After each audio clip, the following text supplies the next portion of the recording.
I'm Johnny Rowland, your host of our shooting show, and we certainly appreciate you tuning in to us today. We really do appreciate coming into your homes. We want to welcome the good folks at WYLE television and the cable companies they're on in northern Alabama. We're so pleased to be coming to you today. This is, in fact, the shooting show.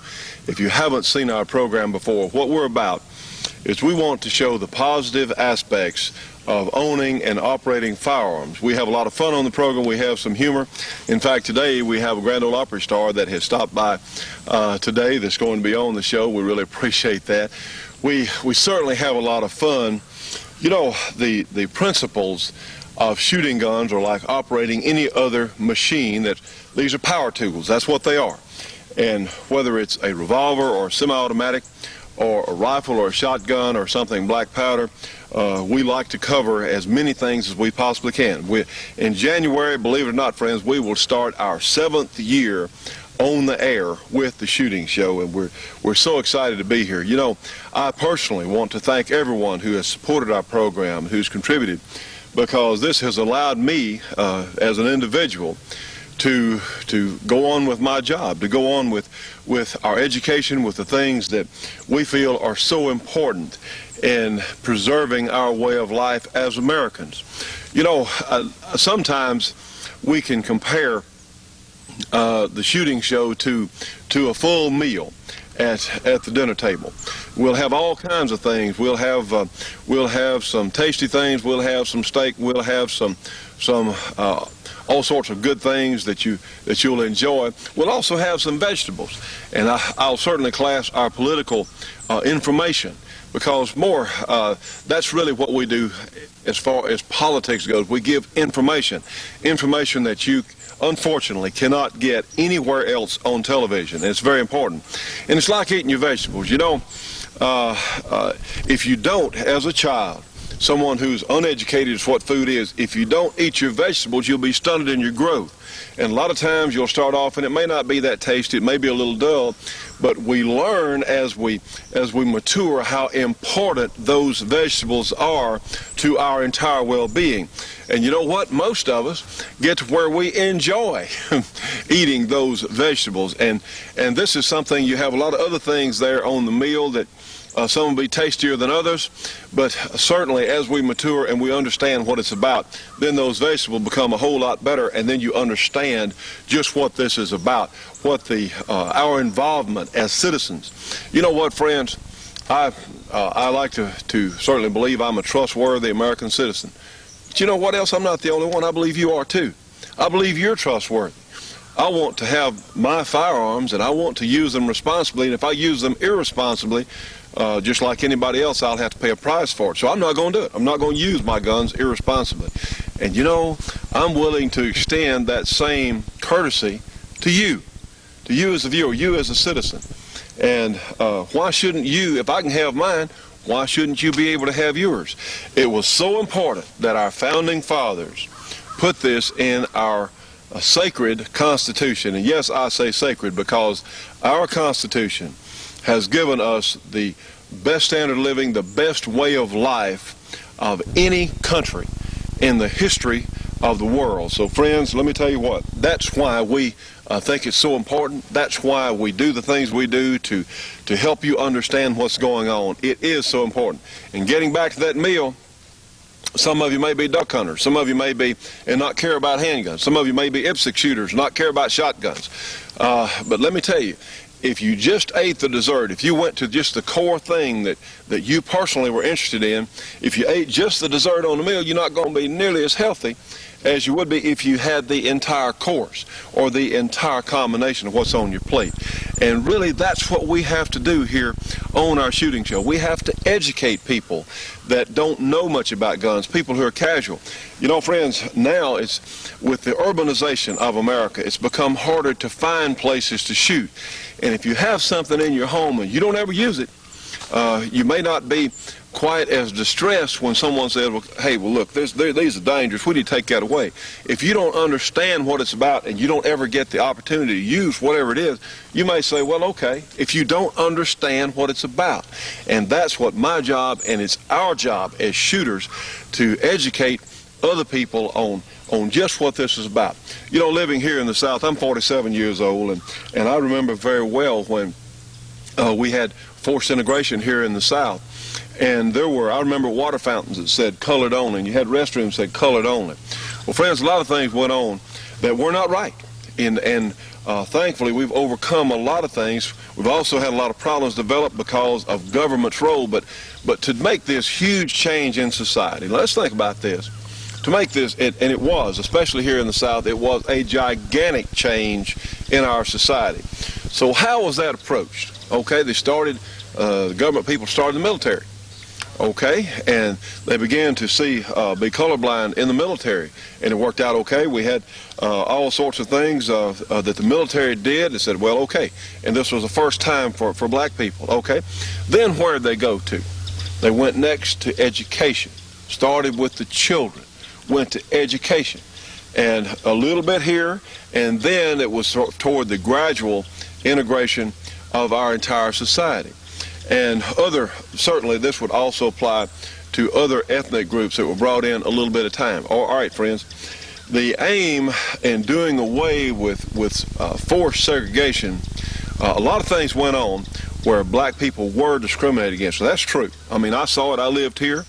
And I think that a lot of things like affirmative action have gone way too far in some of their efforts. And I know that some of the people who promoted forced integration felt like that we would have a race war and they could change the entire scope of our Constitution. Some of those people felt that. Well, guess what? Turns out that black people were a better deal than a lot of those people thought. Black people have minds too. They can think, they can work. But I also say, if we say on a radio show, that the blacks have been terribly discriminated against by the liberals who have said, look, because you're black, you can't achieve. You're not equal to these white people over here. And see, friends, that is wrong, wrong, wrong. When you're telling people by affirmative action, by special minority regulations, special minority advantages, say, wait, okay, just like the women say, look, you can't. You're not really up to this, so we're going to have to help you along.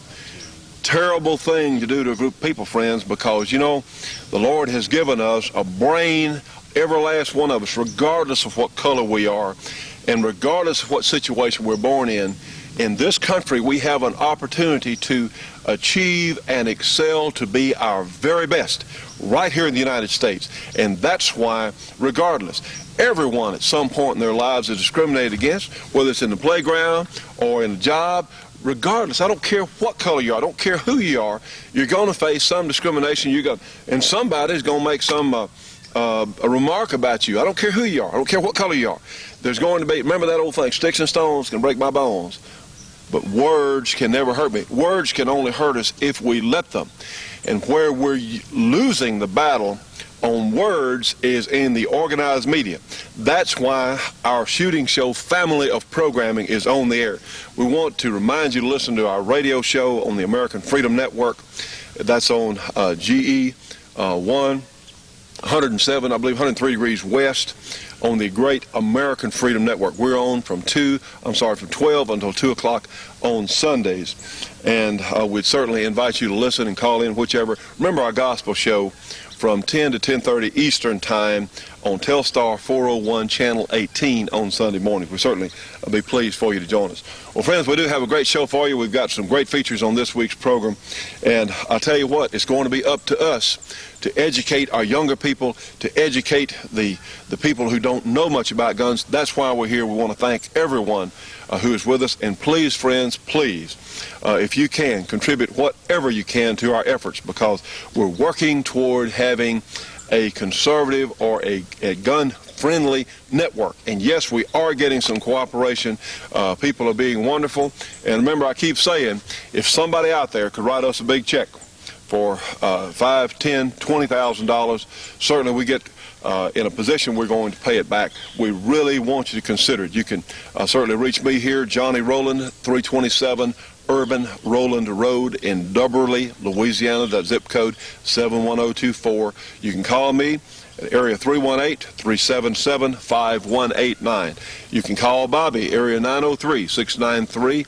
888-800-5097. We have some positions in ad sales that are, we'd certainly like to talk to you if you'd like to help us sell advertising here on this project, this program. So sincerely, friends, well, let's start off today's shooting show. And we have one of maybe, just maybe, the best all-around defensive device that's ever been invented. This is the .357 Magnum Smith & Wesson. This is the 7-shooter, the 686 Plus. And let's open today's shooting show. Remember, friends, this is what it's supposed to look like. See that front sight there? This is your rear sight. This is your front sight for you new shooters. And we'll go ahead and cock this revolver and put that front sight right in the center of that groove, and you want that front sight to be level across with the back of your rear sight there, and we're going to put it in the center of the target there on this particular target, and watch. All there is to it.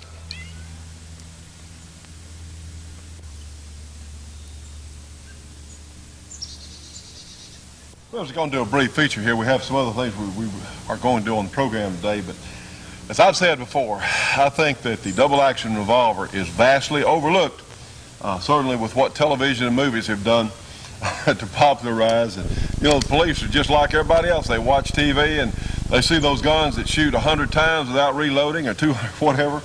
And, you know, they never show on television the malfunction of the semi-automatic. Now, I like semi-automatics, don't get me wrong, but I think that a lot of us, including a bunch of police officers, should look a lot closer at the double-action revolver. You know, when you need a handgun, you typically need it real bad. We have our pro timer on here. Let's just run a little experiment just for fun since we're here on first shot capability. All right, we'll go from the low ready position on the punch our timer. We have our water bottle, low ready position.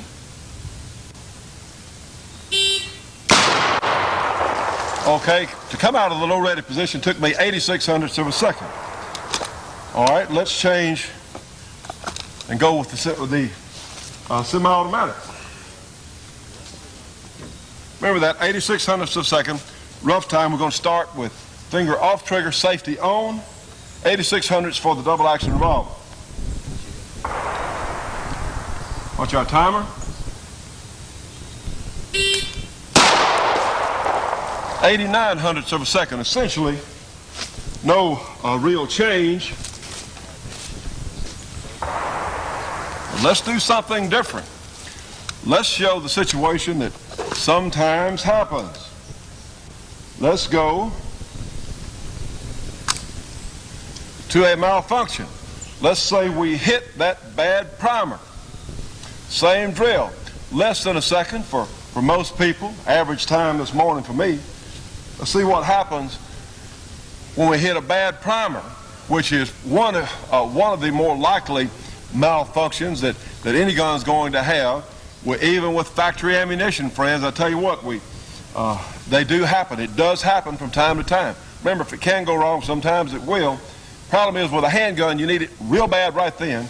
So let's go with let's go here, the case of an empty chamber, but let's say we had a bad primer.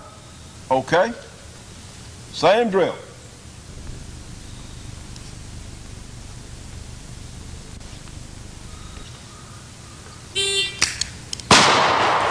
Okay, 1.22 seconds.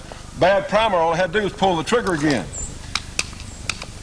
Well, let's try that same drill. 1.125 seconds to recover. Realize kind of what had happened. Let's try that same drill with our semi-automatic. 1.22 seconds with a bad shell for the revolver. Okay? Same drill with the semi-automatic.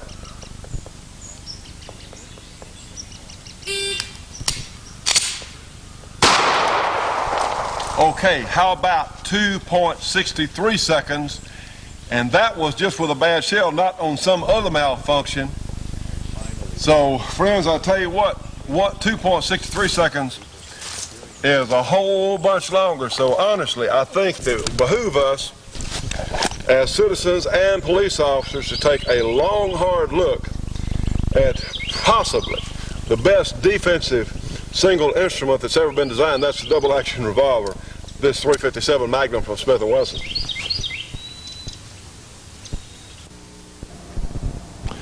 The Shootin' Show will be right back after this break for your local cable company or TV station.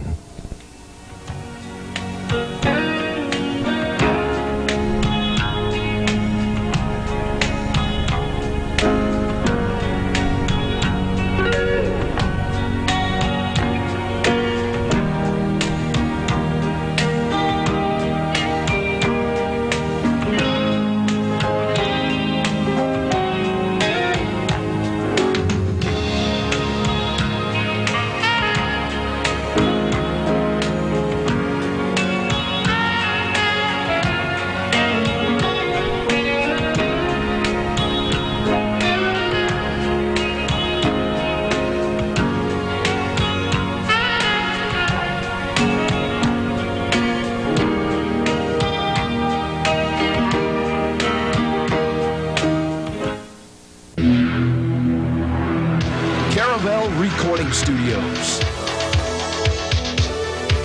State of the art.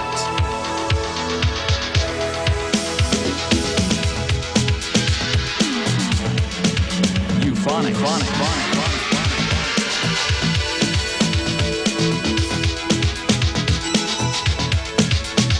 Created for artists by artists.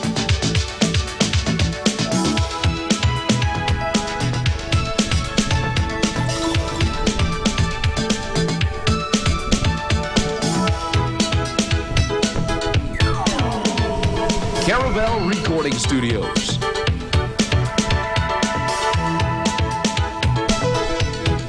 Making your project the best that it can be. Call 334-7040. Well, ladies and gentlemen, we're standing in a very unique one location in the country, also in a very unique museum here in let me say, beautiful downtown Kennesaw, Georgia.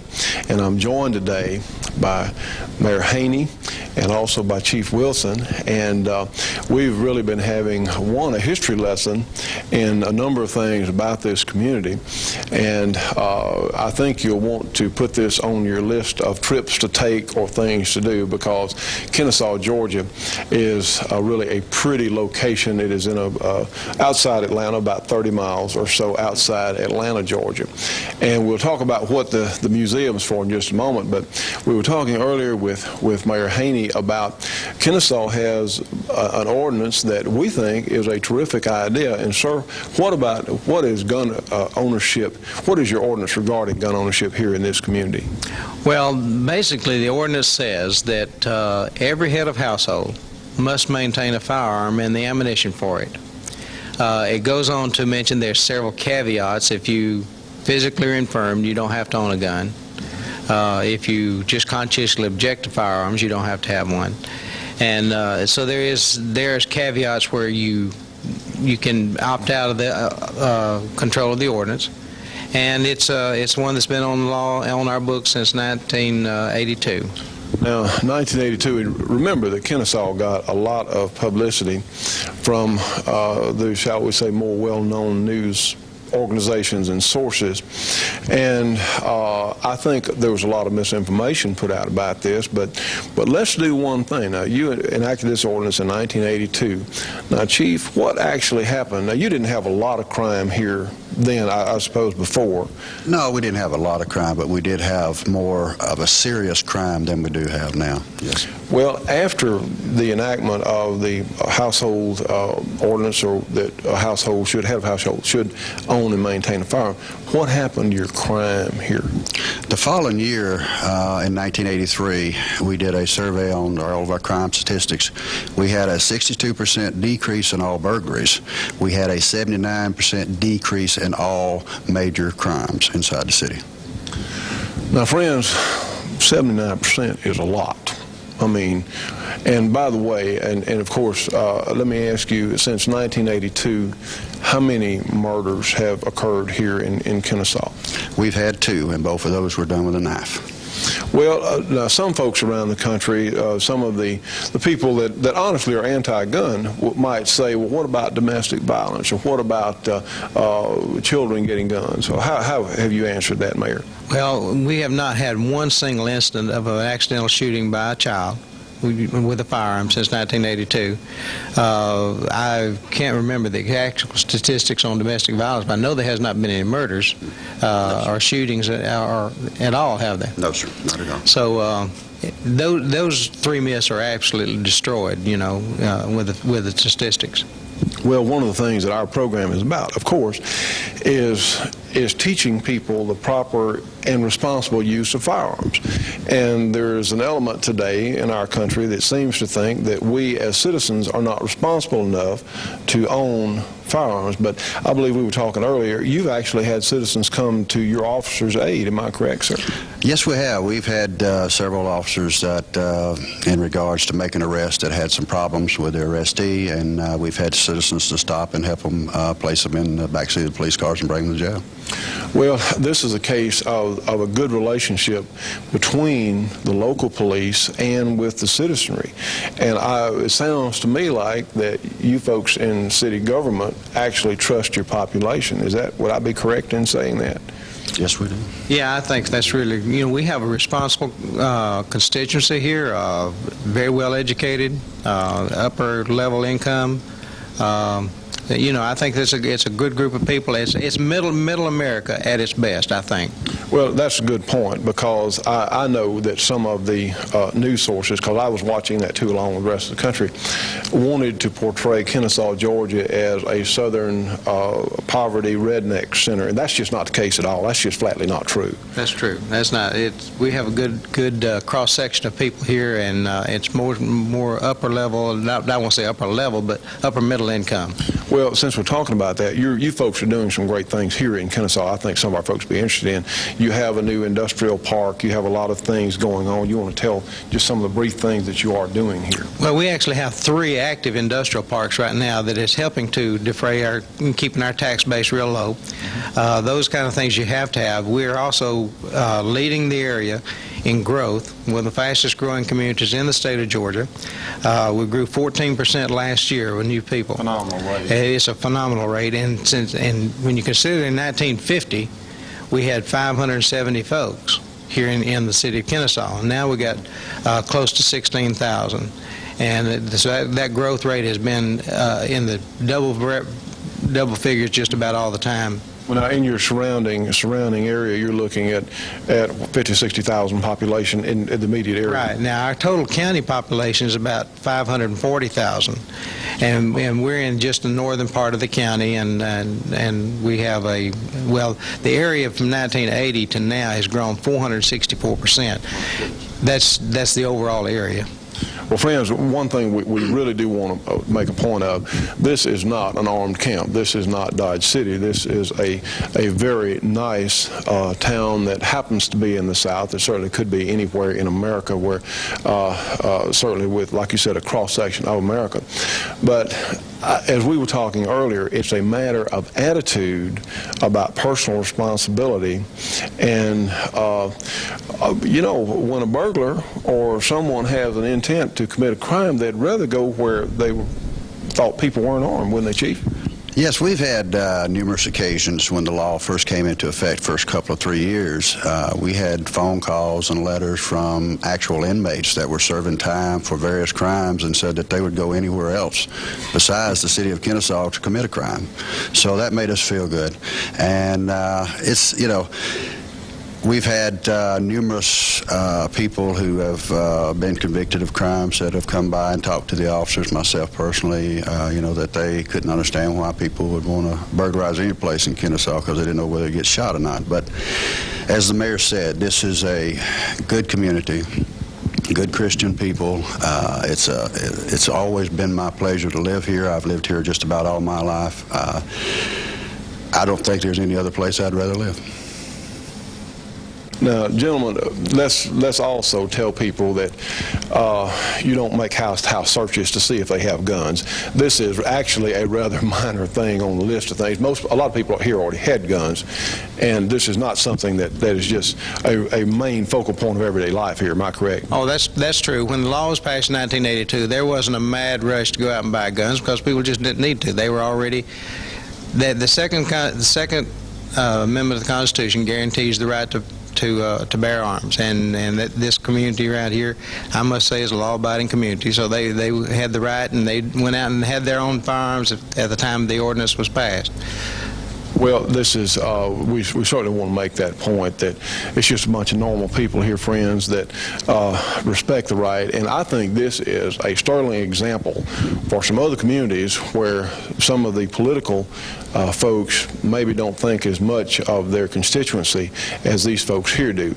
And we heard a quote earlier, this is probably absolutely one of the safest cities to live in the South. And we do want to mention that they have a tremendous exhibit here, and we're going to be taking a look. The mayor and the chief have to go back to work. Actually, they do work, and I can't spend the whole afternoon with us, but we're going to take a look at this exhibit here on this locomotive, and it is quite a historical piece, and they have a tremendous Civil War exhibit here that I think anyone who's a history buff, regardless of which side, because we have, let me tell you what, we have some very fine people in those northern states too that would enjoy coming down and seeing your exhibit, because this is pretty much a one-of-a-kind situation here that we're seeing. And for anyone who's a history buff, and heck, you folks would be glad to have them wherever they're from, wouldn't you? Exactly. That's right. That's right.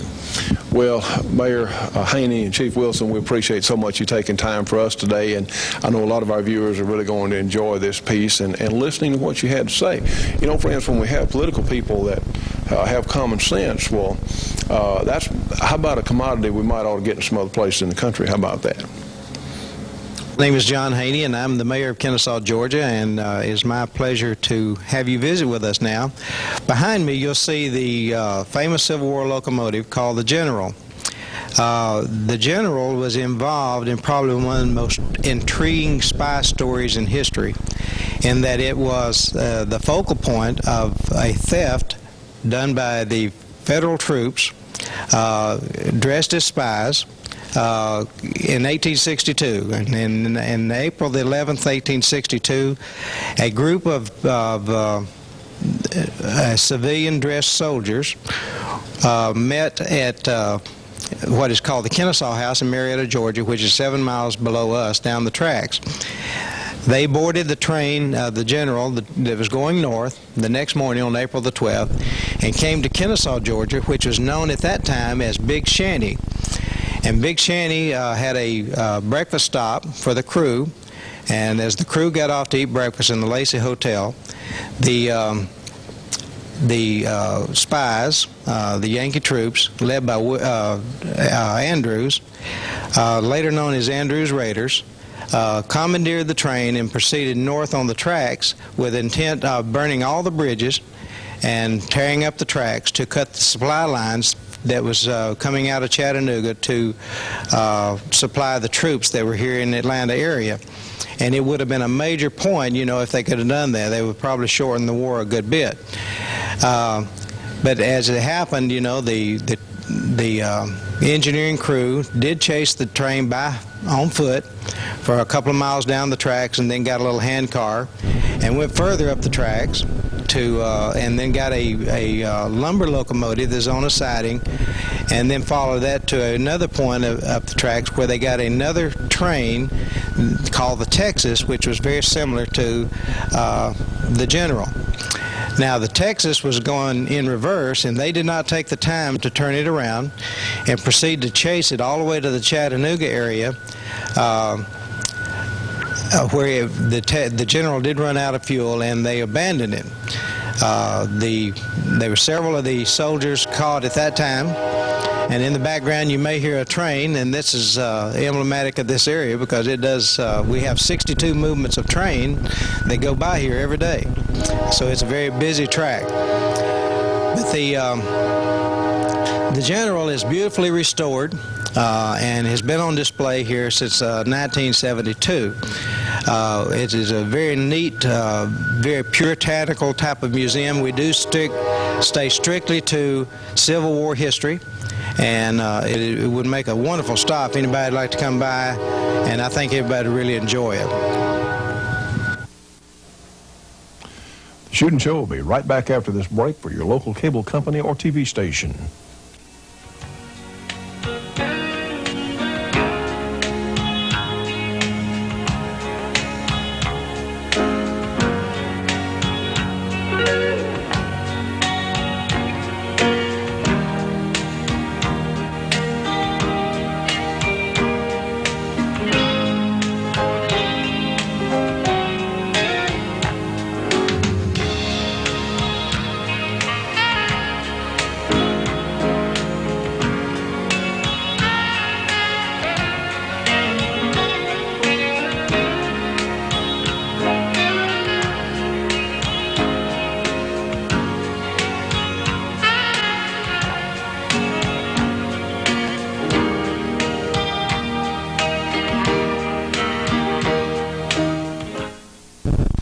You know, friends, all of us as shooting enthusiasts should be subscribing to Shotgun News, the trading post for anything that shoots.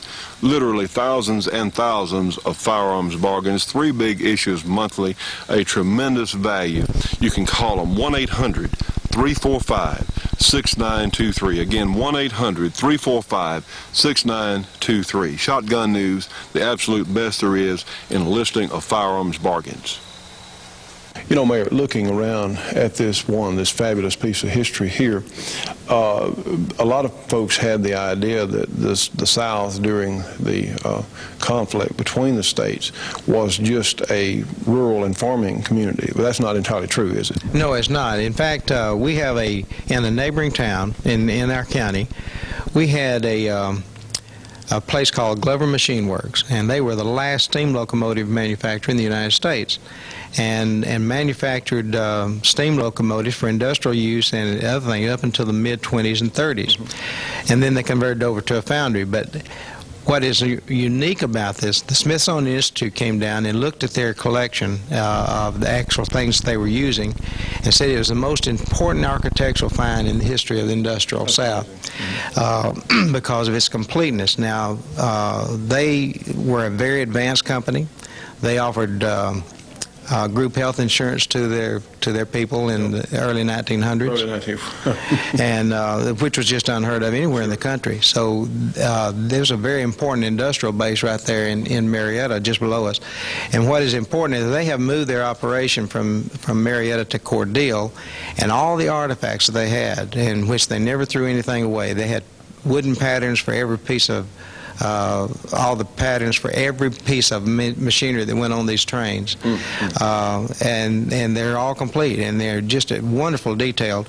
Well, we've been awarded those artifacts, and we will be having them on display here hopefully in about a year in the building next door, and it'll be a tribute to the industrial South. All right, do we have a phone number that if someone wants information on the museum and some of the things here, we have a phone number they can call? I wish you hadn't asked me that because I have to get it from... All right, we'll get that. Hold up. Our friends, we have those phone numbers, and we can a lot of phone numbers around here, but here it's 1-800-742-6897.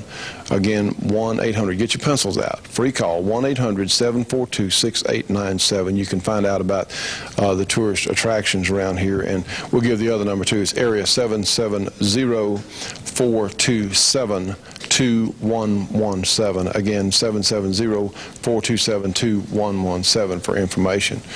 Well, sir, I tell you what, we have had a great trip, a great time today. This is a very important part of the history of our country, indeed of our civilization, and really we hope to come back and when we have more time, and we have some other things around town we're going to be checking out this afternoon. So we look forward to coming back, and hey friends, it's a great trip, one you'll really enjoy for the whole family. So we encourage you to call or come down to, hey, how about beautiful Kennesaw, Georgia? Downtown Kennesaw. Well, friends, we have a portion on the program today. This lovely lady is Kathy Ray Houston, And Kathy, of course, many of you will know her as a Grand Ole Opry performer, Grand Ole Opry star. And you performed all over the country, haven't you, Kathy? All over the country, Johnny. You've yes. seen a lot of these people firsthand. Sure have. And the good news is, of course, Kathy's, you might look a little showbiz, ma'am, just a little showbiz. Well, just a little bit, yeah. Well, I tried real hard today. I have known Kathy for many years, actually. Many. And, Don't tell how many now. Well, she has been around the entertainment business many years, but Kathy is also a gun enthusiast, and her late husband was also a gun enthusiast. That's right, David Houston. And we're so pleased that she came by today. We really appreciate you appearing on our program. You did a station break for us. I've had a Trust me, great you don't time. want to miss Kathy's station break. And listen, guys, I hit the target twice. I really And when we did. were shooting, we were using eye protection and ear protection. Yes, we were. And we're going to do some shooting. And you know, friends, we have been doing a little shooting out here earlier. And of course, Kathy, I'm a little bigger than you, huh? A little bit, huh? Just a little. Well, just a little bit, Just a yeah. little. Yeah.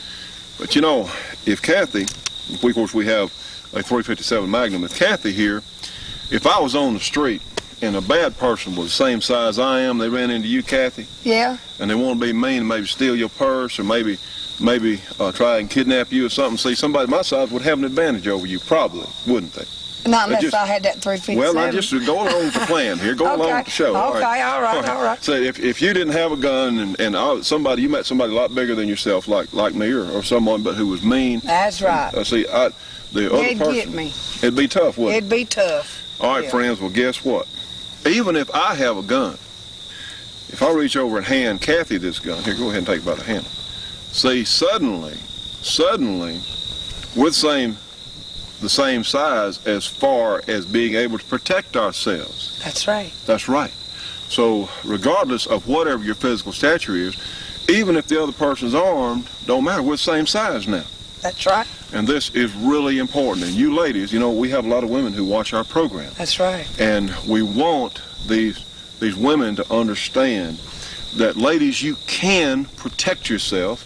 You can protect your home. And Kathy, it's not hard, is it? It Learn to shoot a gun. certainly is not hard at all. And it's fun, huh? I love it. Well, we really At appreciate targets, I mean, you know what I mean.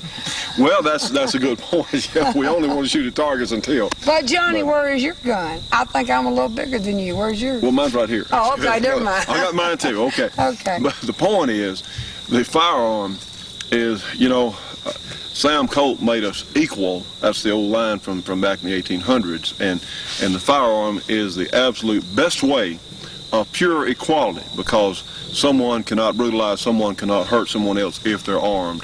And yes, Right. people can learn, even if you're an adult. And that thing about saying, well, you might think if you're 60, 70, 80 years old, I'm too old to learn. That's not true. You can learn Right. at any age. It doesn't matter. You can learn how to handle these things at any age. So that's the great thing. People are not beyond learning. He's 72 and he learned, Excuse so the I heck mean, out of me. Some days I feel like it. Thank you very much. no, Well, he's anyway. telling y'all the truth. It's Well, very easy to handle, very easy. Thank you. Kathy, we appreciate you coming by today. Thank Thank you. you So for everyone, having me, let's do John. a feature on the program. We'll get you we'll do a shooting feature. How about that? Great, I'd love to. If we can fit us into Love your to. schedule. Thank you. Well, friends, here we are in beautiful suburban Villa Rica, Georgia. Did I say that right? Sprawling metropolis of Villa Rica. And friends, this is Curtis Shipley, and he's one of the head folks here. In fact, one of the owners of Georgia Arms, and of course, you've seen their terrific ammunition on our program now for the last several weeks. And we think it's really important. We came down today. We wanted to see and we're going to take a little tour through the plant and show you some of the ways they make their tremendous ammunition. And they have, in fact, Curtis, you just got too much to tell people about, huh? We really do. We've got such a large selection here. We couldn't possibly cover it in the time we've got allotted. What we'd like for folks to do, they can call us. We put the 800 number up if you don't mind. Yeah, absolutely. Give that 800. Put it up. We'll send them a catalog, and they can get some idea of everything that we have here. And we do, for anybody that's interested in shooting, reloading, anything that I love to do, it's here. Well, friends, as we said on the program before, you get a premium grade of ammunition at an economical price. And honestly, I don't see how they do it. I know they spend a lot of hours down here. The bosses work here, and instead of going off fishing and carrying on, they're really doing what they like to do. They're loading ammunition and they're shooting their guns and they're working hard at it.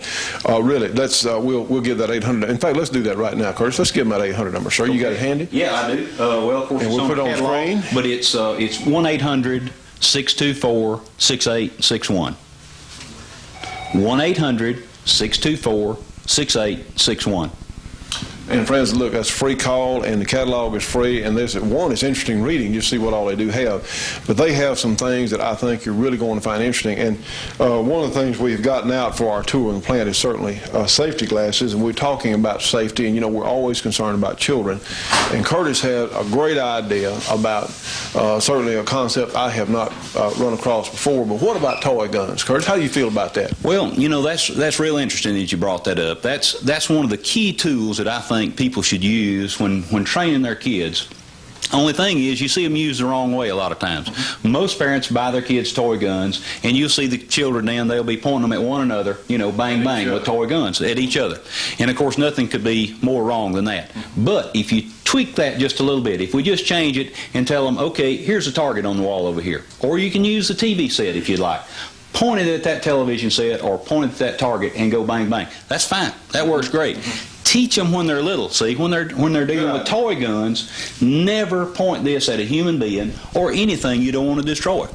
Then, by the time they get up old enough that they might actually have contact with a real gun, the safety is already ingrained. They already know we do not point this at someone or something we don't want to destroy. I think that is a terrific idea. Because children, heck, I had toy guns, you had toy guns, most of us out there, I know a lot of little girls have toy guns, but start them out then. Exactly. Say, don't point the gun at anything we don't really want to shoot in real life. We don't. We don't want to shoot the neighbor's dog. We don't want to shoot our neighbor. We don't want to shoot other children. Children actually can learn, Curtis. Our society, our government, a lot of times they say that right now there's a deal to take all the lead out of all paint everywhere. Why can't we teach kids not to eat paint? Exactly. Exactly. We need to take some responsibility. We have to. You and I are responsible for our children's actions. Absolutely. Just as we teach our children that a snake might bite them, a dog might bite them, a cat might scratch them, don't run with that pencil, you might fall and jab your eye out. We owe them the same respect to teach them about firearms. That's right. Because there's no possibility, or at least a remote possibility, that they're going to reach adulthood without at some point in time coming in contact with a firearm. So let's not stick our head in the sand. Let's go ahead and educate them so they'll know what to do with it. You're exactly right. Because, friends, let me tell you what, if we don't start these kids off right, the anti-gun people will use any example, anything at all, against us as gun owners because they want to rid our society of guns. Now, they also want to rid our society of freedom, too, and that's another issue we'll get to in a different part of the program. But I think that is a great idea. Let's start teaching them with toy guns. Absolutely. I've seen some of the best-known instructors in the country, when they're standing in front of the class, they're using toy guns. Absolutely. Well, I can vouch for at least my two children. I've got two children now, 10 and 16. They both started handling guns, at least toy guns, when they were 1 or 2 years old. They started handling real guns when they were 4 or 5. Most people thought they were too little, but they weren't because of the supervision they had. We've had an uneventful upbringing. Both of them love shooting. We're just all tickled to death about it. Hey, so you might mark this down, especially with Christmas and everything right now. I think this is a great idea. Let's don't teach them violence at the beginning. How about that? Huh? Exactly. Let's teach them proper handling. Well, sir, I tell you, I am so impressed with everything we've seen. We've told them to call and get a catalog. Well, let's take a brief tour back through the plant here, and let's just see how you folks do it. Love it. Let's go. Friends, we couldn't leave the showroom without giving you some fantastic prices here. Realize here is 100 rounds of 223 full metal jacket, and this is essentially new ammunition as far as that goes. It is new spec ammunition for $17.50. Now think about it, friends. When a lot of us, I've been buying surplus Chinese ammunition around the house there at $5.50 for 20 rounds. Okay, here you're getting 100 rounds for $17.50. That is a fantastic price. And you can sell them about as much as they want, can't you, Kurt? Oh, absolutely. We got plenty in stock and ready to go. Another tremendous bargain. I realize, friends, this is premium 300 Winchester Magnum, and I've got a good friend who wants to try this in his rifle, so I'm buying some of this myself, taking it home. $17.95. If you bought this in the discount houses, one of the larger manufacturers' premium editions, you'd be talking $24, $25, $26. And this is first quality ammunition, friends, at really discount prices. Now then, let's look at one other thing here. I want you to look in this can. I'll hold it up here and maybe see if you can get in on it. Is that pretty or what? Is that pretty? Now this is 45 ACP as new ammunition and 500 rounds in a box. Now, how much is this, Curtis? $110. Now, friends, let me tell you what. I've been to the local discount house, and they have ammunition that looks like this, probably not as good, for $22 a box for $50. You know, that is a huge, huge savings. So I tell you what, hurry up and call them, get that 800 number there, and get that catalog, because they have some wonderful prices. Yes, and the really neat thing is, if they save their brass and send it back to us, we can get even cheaper than that. Now, is that a deal of what? Save your brass, send it back to them, they'll fix you up again. So this is a tremendous bargain. And this is one of the things that we like to pass on to our viewers, that when you can really have first quality at really good prices. You know what you can do? You can shoot more for less money. You can enjoy your gun more. You can get better with it, and certainly improve your skills. Isn't that nice? All right, honey, I'm going to give y'all one more chance. Don't change that dial, because the shooting show will be right back.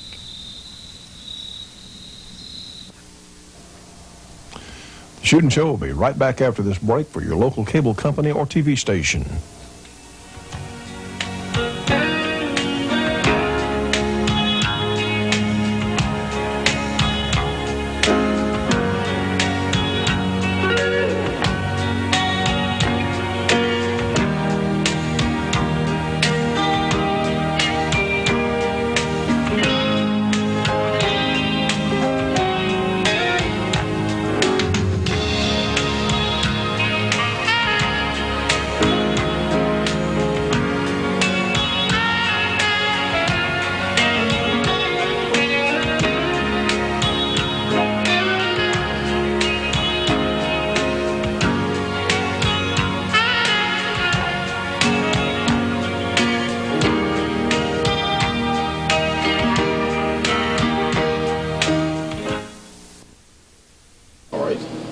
Now look, friends, the Georgia Arms plant was so neat. We've got a lot of footage that we're going to show you next week, and we want to have time for the judge's presentation, so we're going to do that.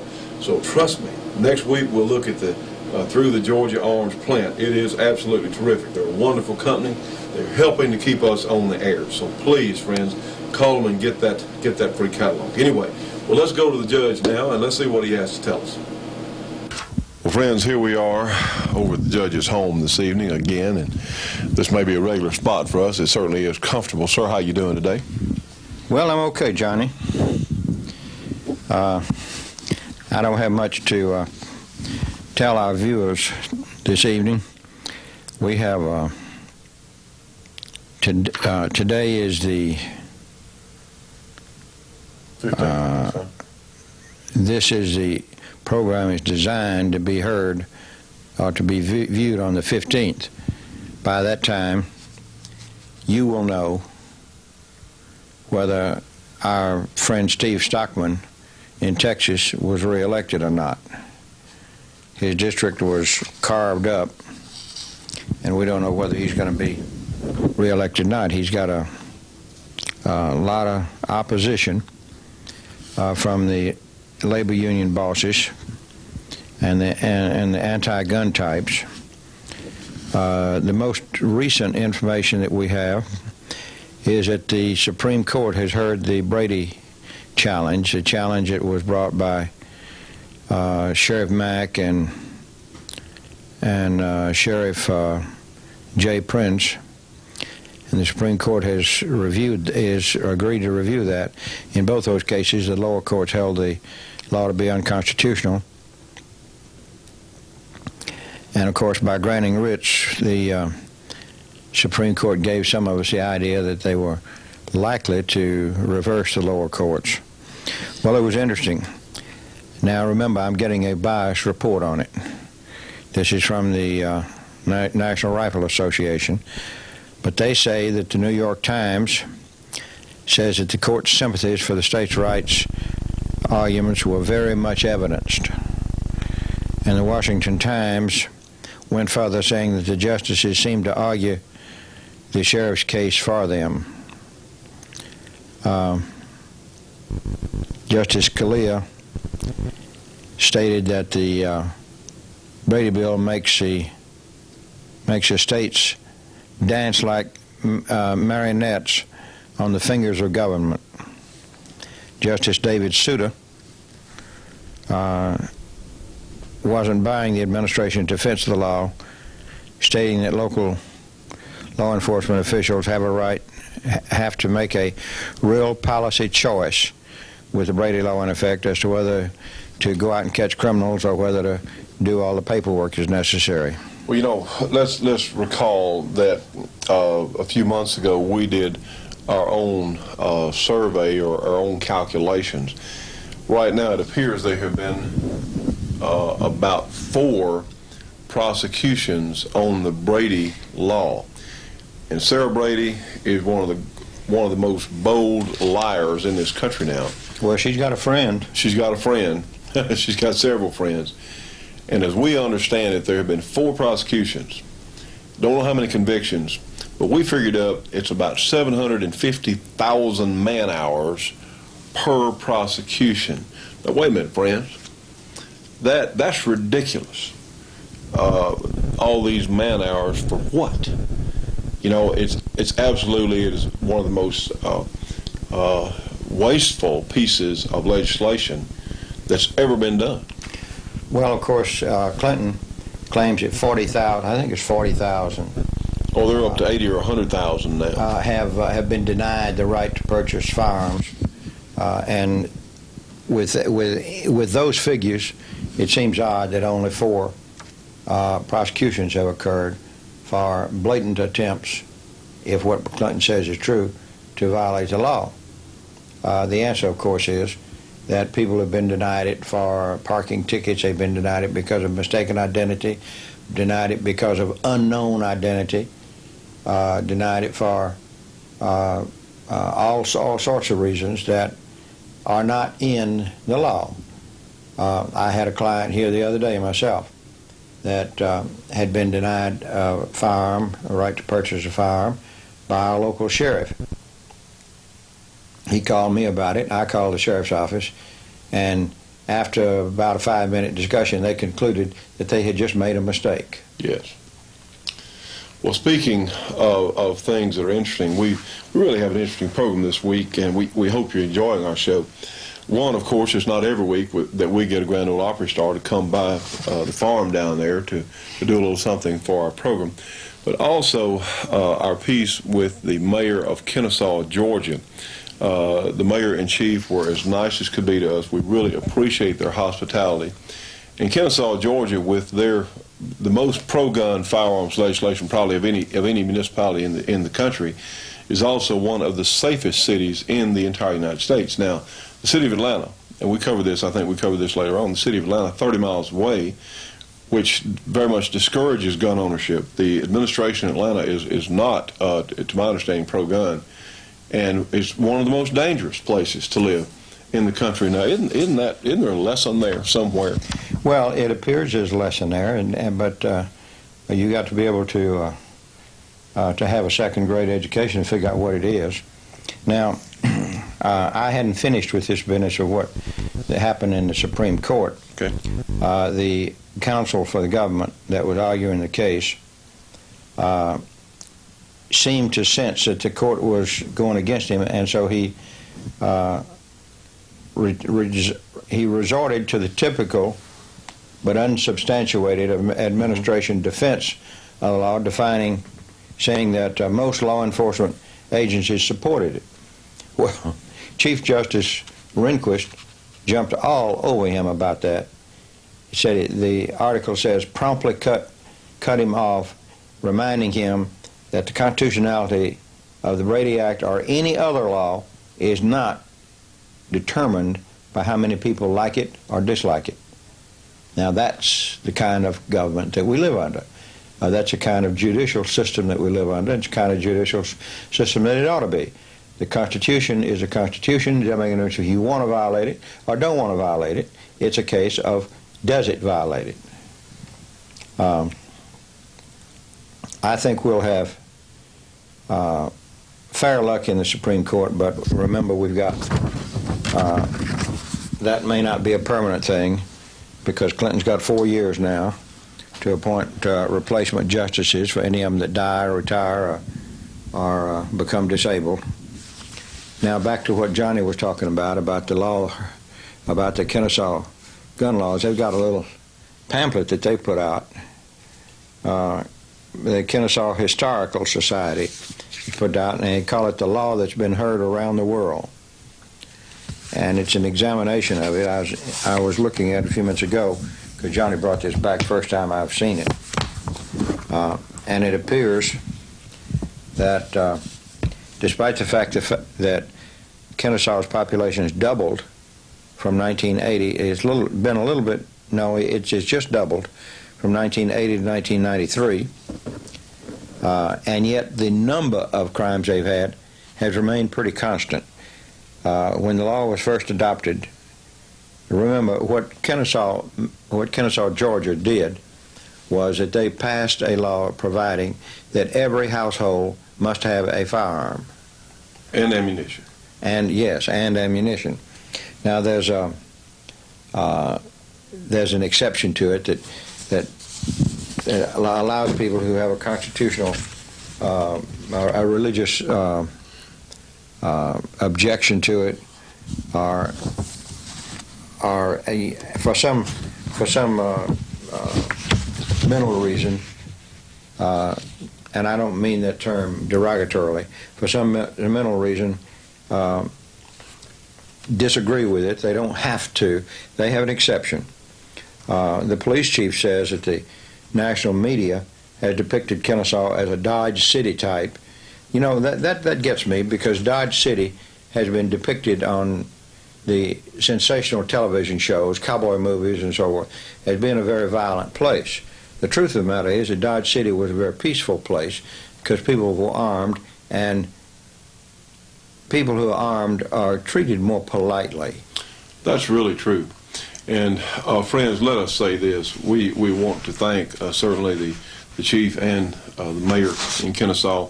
Also, our good friends over at Georgia Arms, some of the nicest people that I've ever had the pleasure to be around in the gun business, and we really want to appreciate it. Well, the chief said that that's not the way Kennesaw is.